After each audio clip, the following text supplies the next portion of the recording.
Christmas Eve, my parents gave presents to the grandchildren they were proud of. My children received none, and my sister's daughter scoffed, "Guess you didn't earn one." I made no scene. I simply departed. The following morning, I dispatched a lone text. "Never invite us again. We won't be your punchline." The silence that followed was a physical thing, thick and suffocating, wrapping around the trembling lower lip of my youngest son as he finally understood. Just moments before, the headlights of my car had cut through the biting December darkness, the snowflakes a lazy, almost magical spiral against the beam as I pulled into my parents' familiar driveway. My sons, Travis and Owen, were practically vibrating with the joy that filled the car, a pure, unadulterated energy that managed to tug a smile from me despite the exhaustion that had settled deep into my bones after a relentless week at the firm. "Dad, do you think Grandma made her chocolate chip cookies?"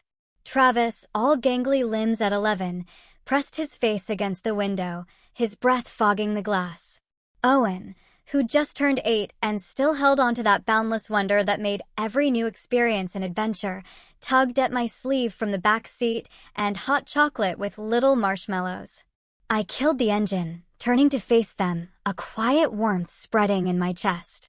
I'd bet money on both boys, I promised, and watched their eyes light up. They were good kids, truly, the kind who'd tackle homework without a fuss and helped Mrs. Henderson next door with her groceries every Saturday. Sarah, their mother, would have been so incredibly proud of the young men they were becoming. 3 years. It had been 3 years since cancer had ripped her away from us. That insidious thief didn't care about fairness or timing. It didn't pause for a husband begging for just one more year, one more month, one more day. Her grief had carved out pieces of me I didn't even know existed, leaving jagged edges and an ache that never quite left. But these two boys, they were my anchors, pulling me forward when every fiber of my being screamed to just stop. We wrestled the carefully wrapped presents from the trunk, boxes that had taken me an embarrassingly long time to get just right. Sarah had always been the expert wrapper, her fingers nimble with ribbon and tape, while I'd fumbled with corners that refused to line up. But I'd learned. The way you learn all the things you never thought you'd have to do alone. The front door burst open before we even reached it, a torrent of warm light spilling across the snow-dusted porch. My mother stood framed in the doorway, her apron dusted with flour, her smile as bright and welcoming as ever. "There are my favorite grandsons," she called out, arms already outstretched for hugs. Travis and Owen rushed forward, a whirlwind of boyish exuberance, nearly knocking her off her feet. I followed behind, juggling packages, trying to shake the clinging snow from my coat. "Careful with Grandma," I warned, but she was already laughing, holding them tight, peppering them with rapid-fire questions about school and sports and everything in between. My father appeared behind her, his reading glasses perched on his head, a dish towel slung casually over his shoulder. "Let them breathe, Linda. They just got here." Inside, the house enveloped us in the comforting scent of Christmas. Pine from the massive tree in the living room, cinnamon from something baking in the kitchen, and that indefinable warmth that only a house full of family can generate. Holiday music played softly from the old stereo, and every surface seemed to sparkle with decades of collected decorations. My sister, Vanessa, was already there, her husband Keith beside her, their daughter Madison absorbed in a tablet on the couch. They'd arrived from Seattle the day before, taking up residence in the guest rooms as they always did during the holidays. Vanessa had changed since I'd seen her last summer. Her hair was shorter, sharper, and her clothes carried that expensive sheen that hinted at Keith's recent promotion. "Look who finally made it," Vanessa said, glancing up from her phone, barely bothering to make eye contact. Madison, nestled beside her, remained oblivious, her thumbs a blur across her screen. "Traffic was rough," I replied, setting our presents under the tree. I couldn't help but notice the mountain of gifts already there, an avalanche of wrapped boxes, far more than I remembered from previous years. Keith stood to shake my hand, his grip firm, his smile that practiced, corporate kind that came from years of meetings. "Good to see you, Nathan. How's the law business treating you?" We fell into the familiar rhythm of family small talk, catching up on jobs and weather, the mundane details that bridged the gaps between visits. Travis and Owen, by then, had disappeared into the kitchen with my mother, undoubtedly on the hunt for those promised cookies. Madison remained rooted to the couch, her world confined to her screen. Dinner was the usual joyous chaos, plates passing around the long dining table, everyone talking over each other in that comfortable way families do. My mother had truly outdone herself. A glistening ham, fluffy mashed potatoes, green bean casserole, and rolls so fresh they steamed when you broke them open. Travis ate like he'd been starving for weeks, while Owen meticulously constructed the perfect bite on his fork before each mouthful. "How's school going, boys?" my father asked between servings. Travis swallowed quickly. "Really good, Grandpa. I made honor roll again, and Coach says I might make varsity baseball next year even though I'm only in 6th grade. Pride swelled in my chest, a familiar warmth. Sarah and I had always emphasized education, had sat through countless homework sessions, and celebrated every achievement, no matter how small. "That's wonderful," my mother beamed. "And you, Owen?" Owen sat up straighter, his eyes bright. "I won the science fair at my school. My volcano was the best one, and I got to present it to all the 3rd and 4th graders." He'd worked on that project for 2 months, I added, remembering the kitchen counter covered in papier-mâché and paint, the careful measurements of baking soda and vinegar. Owen had approached that volcano with the dedication of a true scientist, researching different volcanic types, creating a presentation board that meticulously explained tectonic plates and magma chambers. He'd practiced his presentation in front of me at least 20 times, perfecting his delivery and timing. The pure, unadulterated pride on his face when he'd won 1st place had been worth every late night. Travis, equally supportive, had helped him carry the volcano into school and cheered louder than anyone when Owen's name was announced. These were the moments that defined our family now, the ways we showed up for each other in Sarah's absence. We'd learned to be each other's biggest supporters, to celebrate victories and weather disappointments as a team. But that was only the calm before the storm. Vanessa barely looked up from cutting Madison's ham into smaller pieces. "That's nice." Madison just qualified for the state spelling bee. She's already studying words most adults don't even know. And, just like that, the conversation shifted, as it often did, to Madison's accomplishments, the piano recitals, the dance competitions, the advanced reading level, the special tutoring sessions. I didn't begrudge my niece her success. She was a bright kid who worked hard. But something in Vanessa's tone always carried this subtle edge, this implication that her daughter's achievements somehow eclipsed everyone else's. This constant comparison, often seen in sibling dynamics and parent-child relationships, can subtly undermine self-esteem and foster resentment within a family, even when seemingly innocuous. What I found next, however, changed everything. After dinner, we moved to the living room for the traditional gift exchange. This was always my favorite part of Christmas Eve, watching faces light up, the excitement of surprises, the gratitude for thoughtful presents. Travis and Owen settled on the floor near the tree, their eyes wide as they surveyed the mountain of gifts. My father took his usual position in his recliner, my mother perched on the arm beside him. Keith and Vanessa claimed the couch, Madison between them. "All right," my father said, rubbing his hands together. "Let's see what Santa brought this year." But instead of beginning the distribution like we always did, with the youngest going first, my mother stood with a strange, almost ceremonial purposefulness. She walked to the tree and selected several medium-sized boxes, all wrapped in identical silver paper with bright red bows. "We did something different this year," she announced, her voice carrying an odd formality. "Your father and I wanted to recognize the grandchildren who have made us especially proud." A cold feeling started in my stomach, spreading outward like ice water through my veins. Travis and Owen exchanged a confused glance. My mother handed the first box to Madison. "For our granddaughter, who shows such remarkable dedication to her studies." Madison tore into the paper with breathless enthusiasm, revealing the latest model tablet, far more expensive than the one she'd been using. "Thanks, Grandma," she squealed, immediately powering it on. Vanessa's smile could have lit up the entire room. Mom, Dad, you didn't have to do that. We wanted to, my father said, and there was something in his expression I couldn't quite read, a fleeting uncertainty. She's earned it. I waited, my breath held tight in my chest, for my mother to reach for more boxes, to hand something to Travis and Owen, who sat perfectly still on the carpet, their small bodies tense. But she returned to her seat empty-handed, as if the gift-giving had concluded. That's it. The words came out sharper than I'd intended, a guttural sound I barely recognized as my own. My mother's smile flickered. We just wanted to do something special for Madison this year. She's accomplished so much. Travis's face had gone carefully blank, the way kids' faces do when they're desperately trying not to show hurt.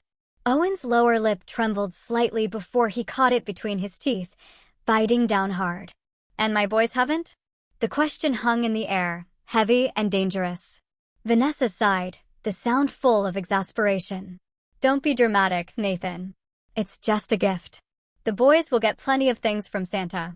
Maybe, Madison chimed in, her voice carrying that particular cruelty only children can deliver with such innocent directness. She looked at Travis and Owen, her new tablet clutched in her hands. Guess you didn't deserve one. The silence that followed was suffocating. I could hear the clock ticking on the mantel, the hum of the refrigerator from the kitchen. Travis stared at his hands, his shoulders beginning to hunch. Owen's eyes had gone shiny with unshed tears. Every instinct screamed at me to respond, to defend my children, to make someone understand how profoundly wrong this was. But I'd learned something in the 3 years since Sarah died. Sometimes, the most powerful thing you can do is walk away. Boys, I said quietly, standing up, my voice steady despite the tremor in my hands. Get your coats. Nathan, don't be ridiculous, my mother started, but I held up a hand, stopping her cold. We're leaving. You're really going to make a scene over this? Vanessa asked, incredulity coating every word. They're just kids. They don't even understand what the big deal is. I looked at my sons, at their hunched shoulders and downcast eyes, and knew she was terribly, profoundly wrong. They understood perfectly. They understood that their grandmother had stood in front of them and declared them less worthy, less deserving of recognition and pride. They understood that their accomplishments meant nothing in comparison to their cousins. This kind of explicit favoritism, especially from figures of authority like grandparents, can inflict significant emotional damage on children, fostering feelings of inadequacy and resentment that can last a lifetime. Come on, boys. I kept my voice level, refusing to let the anger show. We gathered our coats in silence while my parents sat frozen, as if they couldn't quite believe this was happening. Keith cleared his throat. Maybe everyone just needs to calm down and talk about this. There's nothing to talk about. I helped Owen with his zipper, his small hands shaking too much to manage it himself. We're done here. You're overreacting, my father said, but his tone lacked conviction. I met his eyes across the room, holding his gaze. Am I? Tell me, Dad, what did Travis and Owen do to deserve being humiliated in front of the whole family? What crime did they commit that made them unworthy of your pride? He didn't answer. Neither did my mother, who had gone very pale and very quiet. We walked out into the December cold, leaving behind the warmth and the glittering lights and the mountain of unopened presents. The boys climbed into the car without a word, and I started the engine, my hands gripping the steering wheel so tightly my knuckles went white. The drive home passed in silence. I kept glancing in the rearview mirror, watching my sons stare out their respective windows at the passing streetlights. When we pulled into our driveway, neither of them moved to unbuckle their seatbelts. Dad. Travis's voice was small in the darkness, barely a whisper. Did we do something wrong? The question broke something in me. I twisted in my seat to look at both of them, these two boys who had lost their mother and still managed to wake up every morning with hope and determination. No, I said firmly, my voice unwavering. You did nothing wrong. Not one single thing. Then why did Grandma only give Madison a present? Owen asked, and the hurt in his voice was almost unbearable. How do you explain to children that sometimes the people who are supposed to love them unconditionally fail to do so? How do you make sense of cruelty dressed up as tradition, or the subtle ways family dynamics can devolve into competition? Sometimes adults make mistakes, I said carefully. Sometimes they forget what really matters. We went inside, and I made hot chocolate the way Sarah used to, with extra marshmallows and a generous sprinkle of cinnamon on top. We sat at the kitchen table, just the three of us, and I let them talk about their feelings if they wanted to, or sit in silence if they didn't. Eventually, they went to bed, and I sat alone in the dark living room, staring at our own Christmas tree with its modest pile of presents underneath. My phone had been buzzing relentlessly since we left, messages piling up from my mother and Vanessa, even one from Keith. I ignored them all until the house was quiet and the boys were asleep. Then I opened my messages and began reading. My mother's texts were full of placation, asking me to understand, insisting they'd never meant to hurt anyone. Vanessa's messages were defensive, accusing me of ruining Christmas over nothing, suggesting I was too sensitive, too emotional, too unwilling to see things from their perspective. I deleted every message without responding. Instead, I opened a new text thread to the family group chat that included my parents, Vanessa, and Keith. I stared at the blank screen for a long time, thinking about all the things I could say, all the anger and disappointment I could unleash. But Sarah's voice echoed in my memory, a gentle whisper reminding me that dignity was often more powerful than rage. I typed out a single sentence. "Don't ever invite us again. We're not your punchline." Then I turned off my phone and went to bed. Christmas morning arrived with fresh snow and weak winter sunlight. Travis and Owen crept into my room at dawn, the way they had every Christmas since they were old enough to walk, their excitement tentative but present. We went downstairs together, and I watched them open the presents I'd carefully selected and wrapped. I saw their faces light up with genuine joy over books and games and the things they'd asked for. We made pancakes for breakfast, burning the first batch because Owen, in his eagerness, misjudged the timing when flipping them. We laughed about it, and that laughter felt like healing, small but significant. My phone stayed off all morning. When I finally turned it back on that afternoon, the messages had multiplied exponentially. My mother was apologetic now, begging me to reconsider, to bring the boys over for Christmas dinner at least.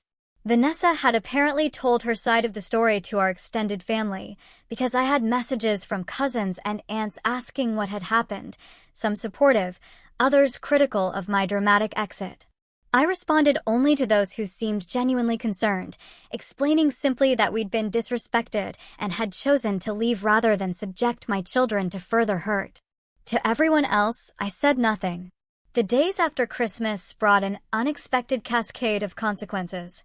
My mother called repeatedly, her voice trembling through the voicemail messages she left. She insisted she hadn't meant any harm, that she just wanted to do something special for Madison, that she'd never intended for Travis and Owen to feel excluded. But intention doesn't erase impact. Sarah had taught me that during our marriage, during the countless small moments when we'd had to apologize to each other for hurts delivered without malice, but with consequences nonetheless. Vanessa's approach was different. She showed up at my office 3 days after Christmas, walking past my secretary with the kind of confidence that came from a lifetime of getting her way. "You embarrassed Mom and Dad," she said without preamble, settling into the chair across from my desk. "They're devastated." I slowly set down the brief I'd been reviewing. "And my sons, how do you think they felt?" "Kids are resilient. They'll get over it." "Is that really what you think?" I leaned forward, my voice low. "That we should just teach children to accept being treated as less than because it's convenient for the adults in their lives?" Vanessa crossed her arms, her posture rigid. "One gift, Nathan. You're destroying family relationships over one gift." It wasn't about the gift. I leaned back in my chair, studying my sister's face and seeing a stranger there. It was about what that gift represented. It was about standing in front of my children and announcing to the entire family that they weren't good enough to be recognized, weren't worthy of pride. "That's not what happened." "That's exactly what happened." And then your daughter laughed at them, rubbed salt in the wound, and nobody said a word to correct her. Vanessa's expression shifted, uncomfortable now. "Madison's just a kid. She didn't understand." Maybe someone should teach her. I stood, signaling the conversation was over. I meant what I said in that text. We're not coming back to play happy family while my children are treated like second-class citizens. She left angry, slamming my office door hard enough to rattle the frame. My secretary poked her head in a moment later, concern written across her face. Everything okay? Family drama, I said with a weak smile. Nothing that won't pass eventually. But I wasn't sure that was true. The fracture between Vanessa and me had been forming for years, if I was honest with myself. Since Keith's career had taken off and they'd moved to Seattle, there had been a subtle shift in how she viewed the rest of the family. Money changed people. Or maybe it just revealed what had always been there beneath the surface. She'd started making comments about life choices and maximizing potential, thinly veiled criticisms of my decision to stay in a mid-sized firm rather than pursuing partnership at a major corporate practice. Sarah had always defended me, pointing out that I'd chosen a career that allowed me to be present for my family, that not everyone measured success by the size of their salary. Without Sarah's voice to counter Vanessa's judgment, the distance between us had grown wider with each passing year. The new year arrived quietly. Travis and Owen returned to school, and life settled back into our familiar routines. Travis made the varsity baseball team just like his coach had predicted and came home with a permission slip for tournaments that would run through spring. Owen started a new project, this time building a model solar system with meticulous attention to scale and detail. My parents sent gifts for both boys' birthdays, packages arriving with cards signed by both of them, but clearly written in my mother's handwriting. The messages were generic, wishing them happiness and growth, mentioning how proud they were without any specific references to actual accomplishments. I let the boys decide whether to call and say thank you. Travis did, keeping the conversation brief and polite. Owen asked me to send a text instead, unwilling to hear his grandmother's voice. Spring brought baseball season and parent-teacher conferences where I learned that both my sons were excelling academically and socially. Travis's teacher mentioned how kind he was to new students, how he'd taken a boy who just moved from another state under his wing and helped him navigate the social complexities of 6th grade. Owen's teacher praised his creativity and his willingness to help classmates who struggled with concepts he'd already mastered.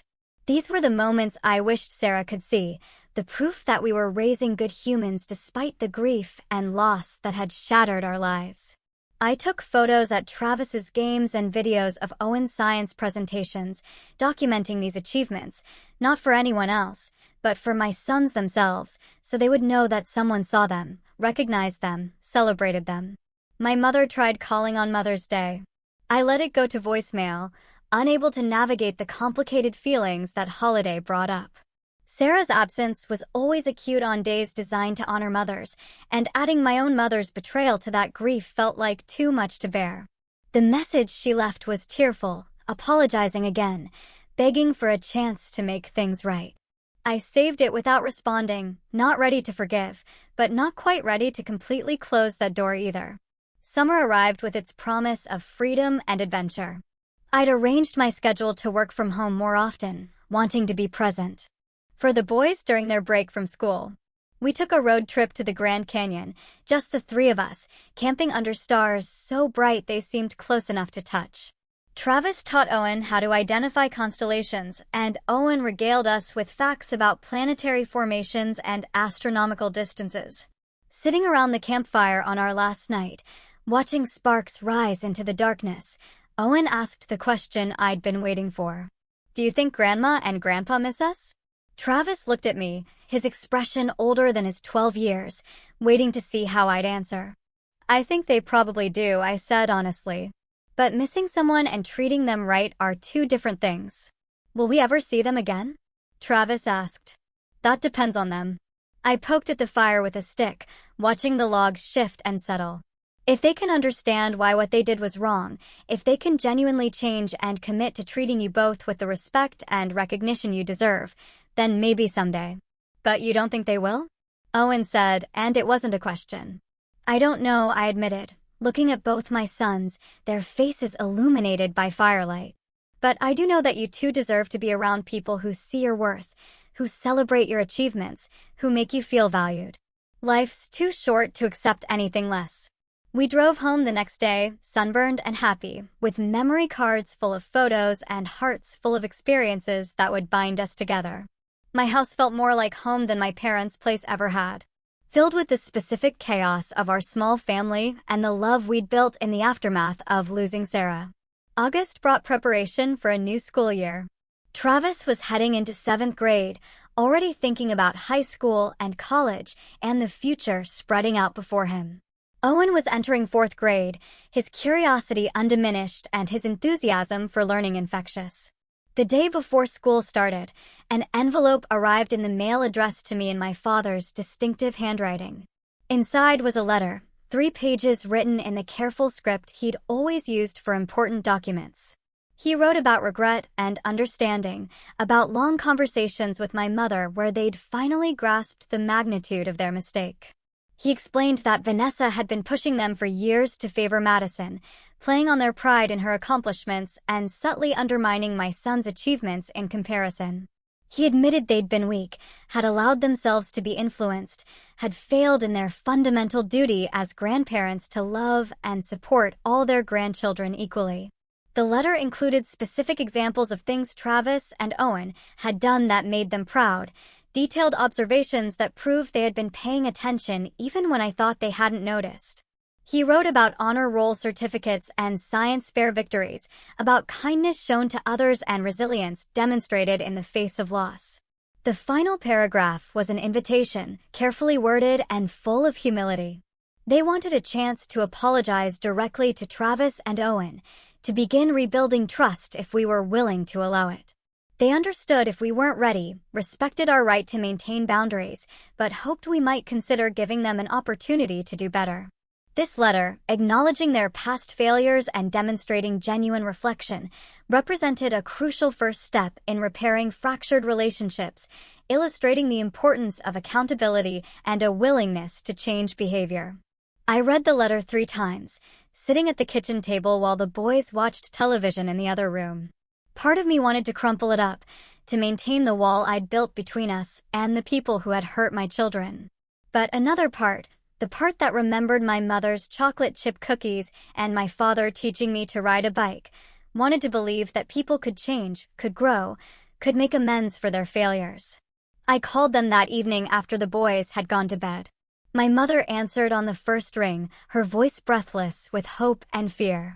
"Nathan, I got Dad's letter." "We meant every word," she said quickly. "We've been doing a lot of thinking, a lot of talking.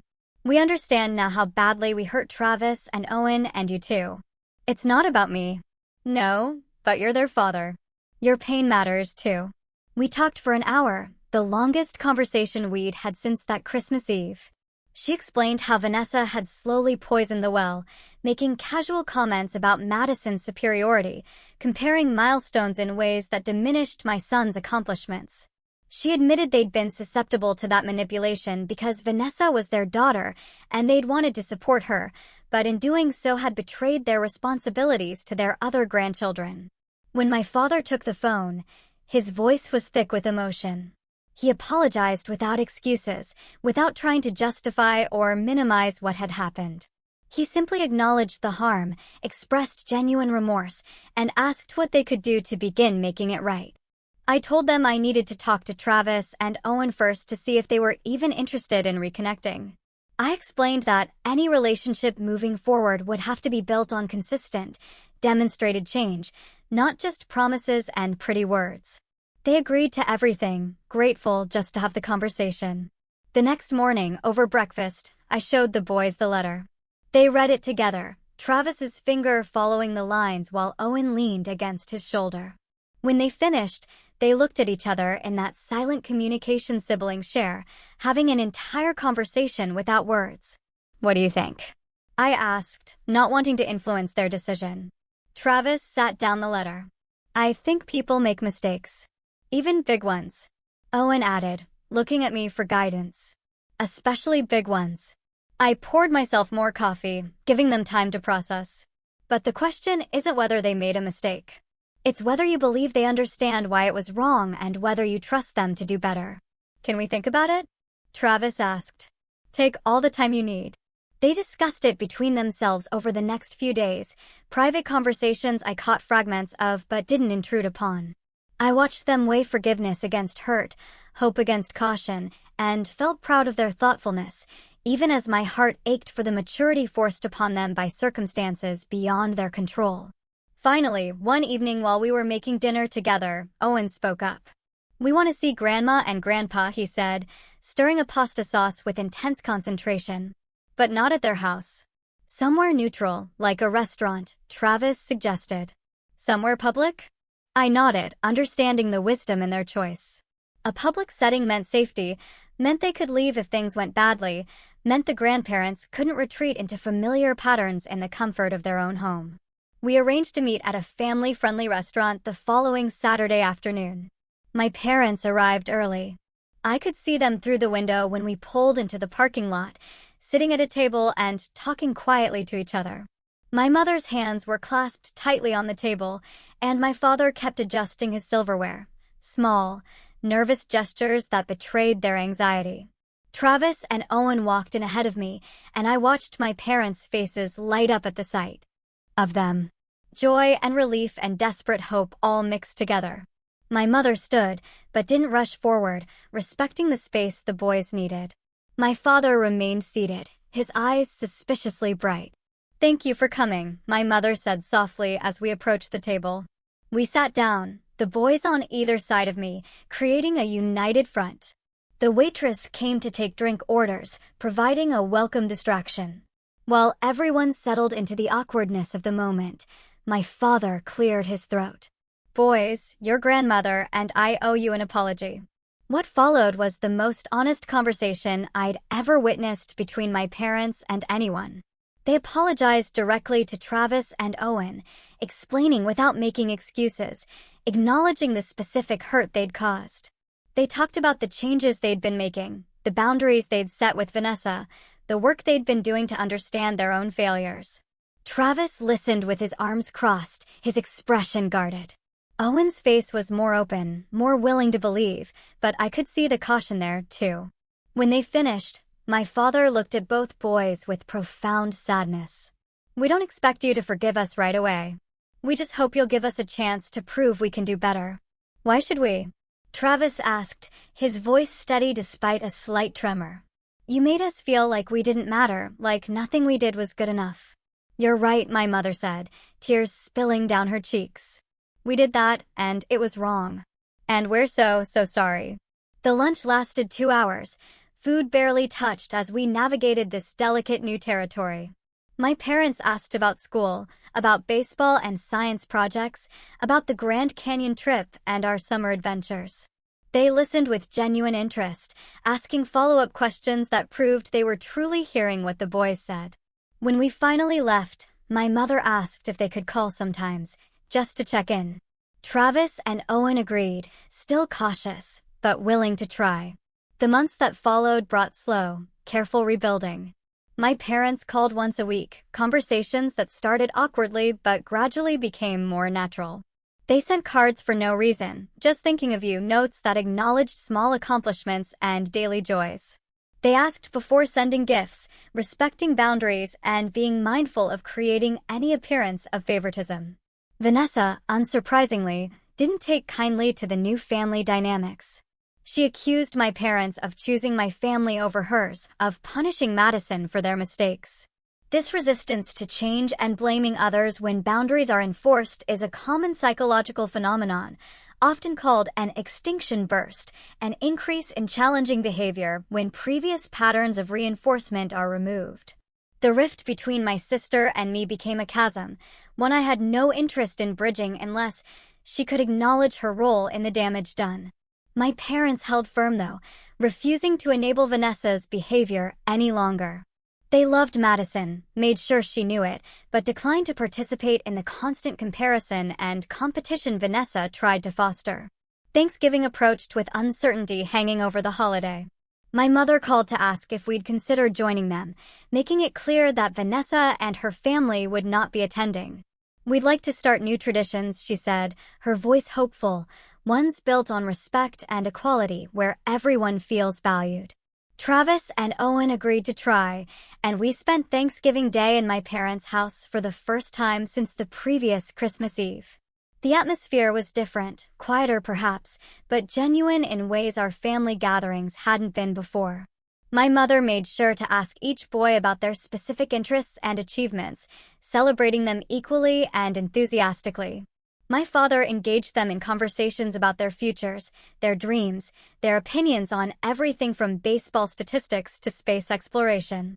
After dinner, while my father and the boys were watching football, my mother and I cleaned up in the kitchen. She washed dishes while I dried, falling into the rhythm we'd had when I was young, and would help her after family meals. "Thank you," she said quietly, handing me a dripping plate, "for giving us this chance." "Thank you for earning it," I replied, drawing the plate carefully, setting it in the cabinet. It couldn't have been easy, standing up to Vanessa. It was necessary. She paused, her hands still in the soapy water. "I failed you all, but especially Travis and Owen.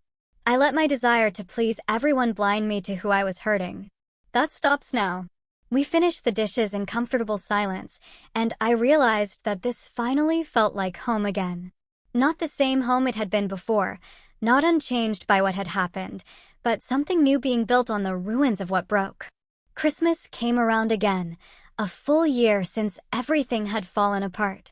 My parents invited us to celebrate with them, and this time when we arrived, the house felt welcoming rather than fraught with tension. The tree was decorated beautifully, and beneath it sat presents wrapped with care. When the time came to exchange gifts, my mother and father made a point of presenting Travis and Owen with identical boxes wrapped in matching paper.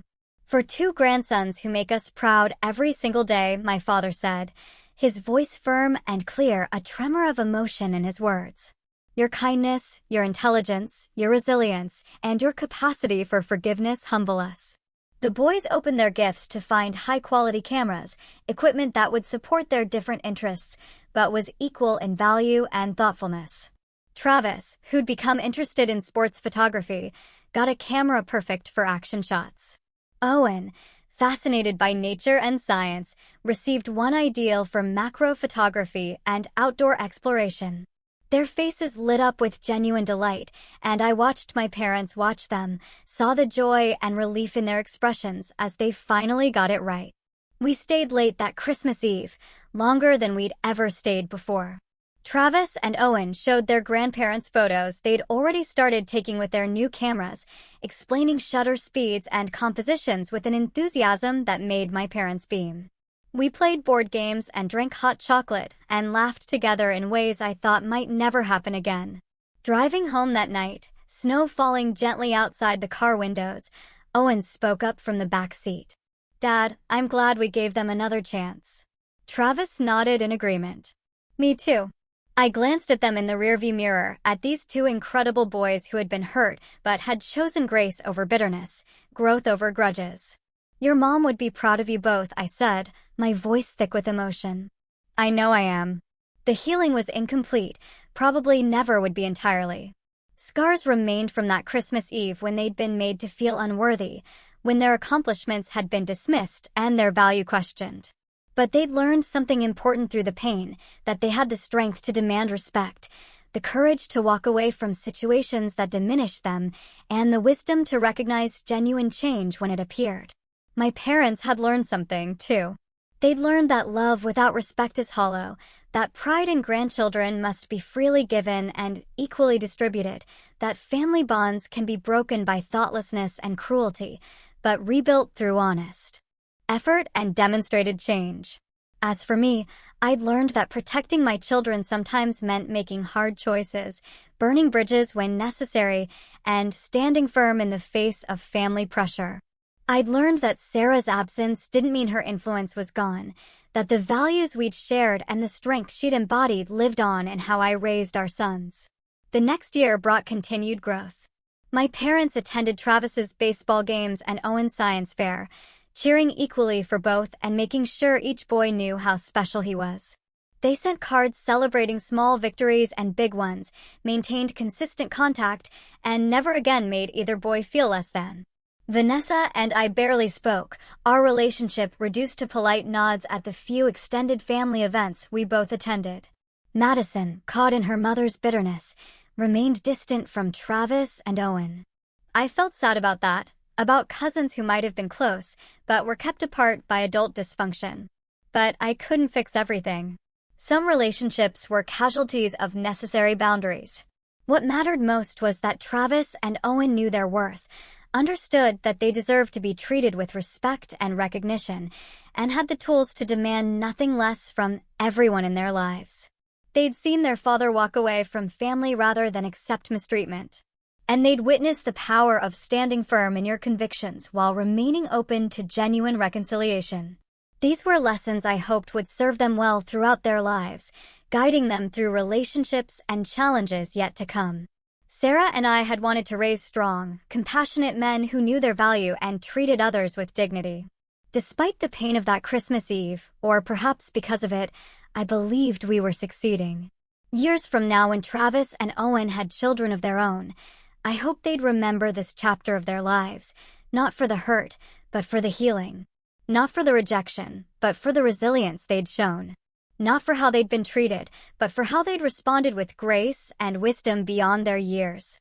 That was the real gift, the one no wrapped box could ever contain, the knowledge that they were worthy of love and respect, and the strength to walk away from anyone who couldn't provide it. What value do you place on family loyalty when it comes at the cost of your children's emotional well-being?